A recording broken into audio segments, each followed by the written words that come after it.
Hey everybody, Adam Bate here, older brother at SEO Brothers, and in today's video we're going to wrap up our theme of link profile for this month, and we're going to talk about identifying and capturing some low-hanging fruit link opportunities. Now there's no doubt that you can invest a lot of time and energy in acquiring high quality and highly authoritative links for your website. However, if you've never done any link building or sort of link sourcing before, there's probably a good base of links that you can acquire without having to exhaust yourself too much and without a whole lot of effort. So let's dive into the 4 link sources that usually result in some low-hanging fruit link opportunities.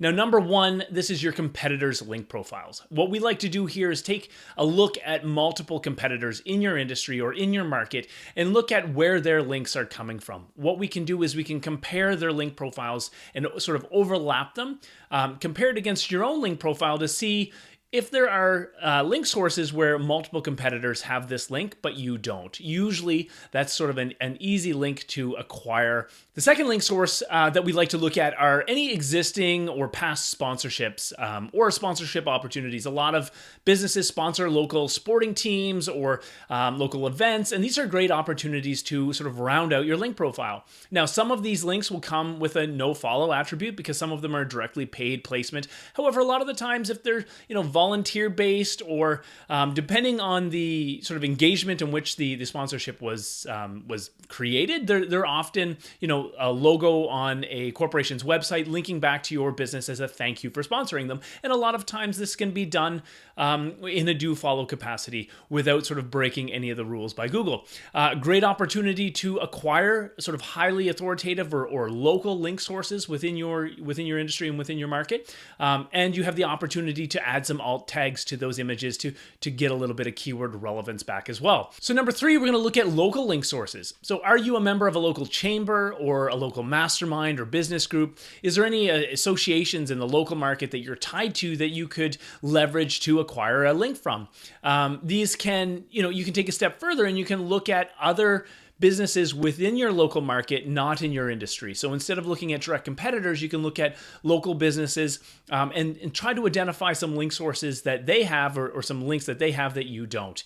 This is a great way to add a little bit of local relevance to your link profile as well. And number 4, we're looking at industry link sources. So very similar to the local link sources, but sort of taking a national or international view, but looking and focusing on your industry. So say you are a local mortgage broker and you've exhausted some of the low-hanging fruit opportunities for local link sources. Well, now let's take a step back and look nationwide or internationally at the mortgage industry in general. Are there any associations? Are there any affiliations that you have with organizations? Are there any potential partners in other cities that you can, write for, or you can reach out and build relationships with to acquire some of these links back from them? So all sorts of different link opportunities exist at sort of a more national, international level within your own industry. These could be directory-based, they could be guest posting and article-based backlinks. So are there any publications that you can write for, or are there any sort of other sort of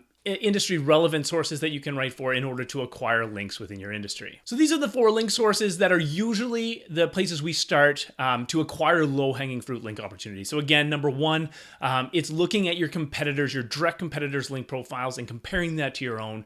Number 2, any past or current sponsorship opportunities and the ability to leverage those and turn those into links back to your website. Number 3 is looking at any local link sources, local directories, local business associations, chambers, things like that. And then taking a step back into the industry-based link sources, so looking at associations or affiliations within the industry in general, any sort of relationships you have built within this industry across the different areas of the country. And those are you can usually round out your link profile to a place where you have a really great starting point to build upon once you've exhausted these 4 sources. So hopefully this was insightful and you got a little bit of insight from this. I'm going to wrap up this video here. So this will end our March month on link profile. Next month, we're going to give you a little bit of glimpse inside the SEO Brothers and we're going to show you what it's like to work with the SEO brothers in some of our processes and some about behind the scenes of how we work. And I'm going to do that. I'm actually in day surgery on sort of the first week of April, so I'm going to be out of commission for a couple weeks. So we're going to repurpose some content so that you still have something to watch on a weekly basis. So I hope everyone is having a wonderful day, and we'll see you all next week. Take care.